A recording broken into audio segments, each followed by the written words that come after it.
Hi friends, എല്ലാവർക്കും എൻ്റെ ചാനലിലേക്ക് സ്വാഗതം. ഇന്നത്തെ സ്പെഷ്യൽ നല്ല പൊറോട്ടയും പിന്നെ ബീഫിൻ്റെ റോസ്റ്റും കൂടെ ചേർത്താണ് കഴിക്കുന്നത്.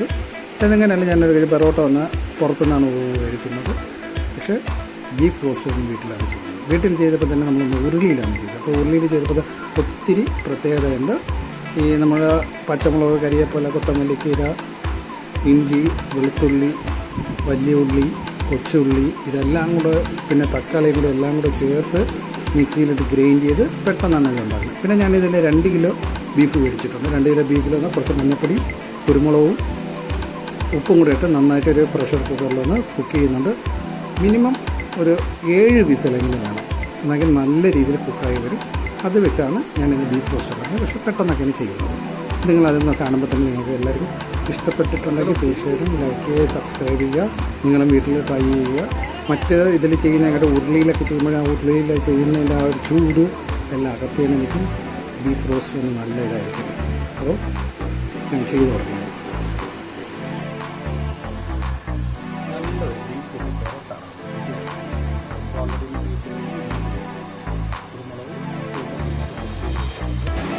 നല്ല പച്ച വെളിച്ചെണ്ണയും അതിൻ്റെ കൂടെ തന്നെ നല്ല കുറച്ച് വറ്റൽമുളക് കൂടെ ചേർത്തിട്ടാണ് ഞാനിത് തുടങ്ങുന്നത്.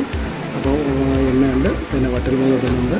അതിനോട് തന്നെ കുക്ക് ചെയ്ത് വെച്ചിരിക്കുന്ന 2 കിലോ ബീഫ് കൊണ്ട് സെപ്പറേറ്റായിട്ട് എടുത്ത് വെച്ചിട്ടുണ്ട്. അത് കുറച്ചൊന്ന് തണുക്കണം.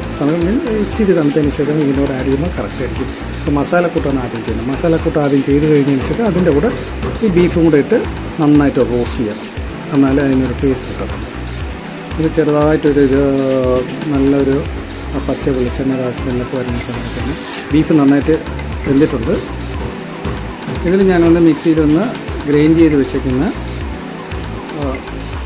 പച്ചമുളക്, കരിയേപ്പില, കൊത്തമല്ലിക്കീര, തക്കാളി, കൊച്ചുള്ളി, വലിയ ഉള്ളി, പിന്നെ ഇഞ്ചി, കുറച്ച് ജീരകം ഇട്ടിട്ടുണ്ട്, ഇച്ചിരി പെരുംജീരകം ഇട്ടിട്ടുണ്ട്. അതെല്ലാം കൂടെ ചേർത്ത് നന്നായിട്ട് ഗ്രൈൻഡ് ചെയ്തതാണ്.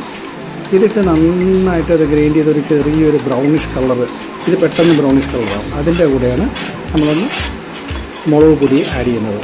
3 സ്പൂൺ മുളക് പൊടിയാണ് ഇടുന്നതെങ്കിൽ 1 സ്പൂണ് മല്ലിപ്പൊടിയും പിന്നെ ഒരു 1/2 സ്പൂണ് പെരിഞ്ജീരകവും, കറുവപ്പട്ട, ഏലക്ക ഇതെല്ലാം പൊടിച്ച മസാല കൂട്ടുമാണ് ഇതിൽ ചേർക്കേണ്ടത്.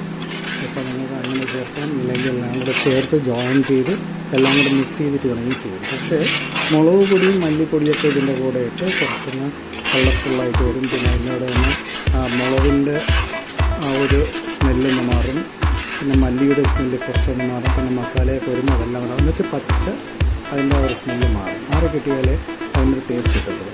ഉള്ളിയായാലും അതുപോലെ ഉള്ളി, തക്കാളിയൊക്കെ എന്ന് പറഞ്ഞാൽ ആ ഒരു പച്ച സ്മെല്ല് എന്ന് വെച്ചാൽ അതിൻ്റെ ആ ഒരു ഫ്രൈ ആവാത്തൊരു സ്മെല്ല് വരുമ്പോൾ നമുക്കത് ക്ലിയറായിട്ട് അതിന് കിട്ടത്തില്ല. അതുകൊണ്ട് ആ ഒരു സ്മെല്ലൊക്കെ മാറിയതിന് ശേഷമായിരിക്കണം നമ്മളതിൻ്റെ കൂടെയാണ് ബീഫും കൂടെ ഒക്കെ ചെയ്യാവുള്ളൂ. എന്നാലേ കുറച്ചുകൂടെ ഇതായിട്ട് കിട്ടത്തുള്ളൂ. ബീഫ് കുക്ക് ചെയ്യുമ്പോൾ വെള്ളം ഒരിക്കലും ചേർക്കാൻ പാടില്ല. വെള്ളം ചേർക്കാതാണ് നമ്മൾ ബീഫ് കുക്ക് ചെയ്യുന്നത്. എന്ന് വെച്ച് കഴിഞ്ഞാൽ ബീഫിൽ നിന്ന് ഒത്തിരി വെള്ളം വരുന്നുണ്ട്. അതുകൊണ്ട് നമ്മൾ വേറെ അഡീഷണൽ വെള്ളമൊന്നും ചേർക്കാതാണ് ബീഫ് ഒന്ന് കുക്കറിലിട്ട് കുക്ക് ചെയ്യാനുള്ളത്.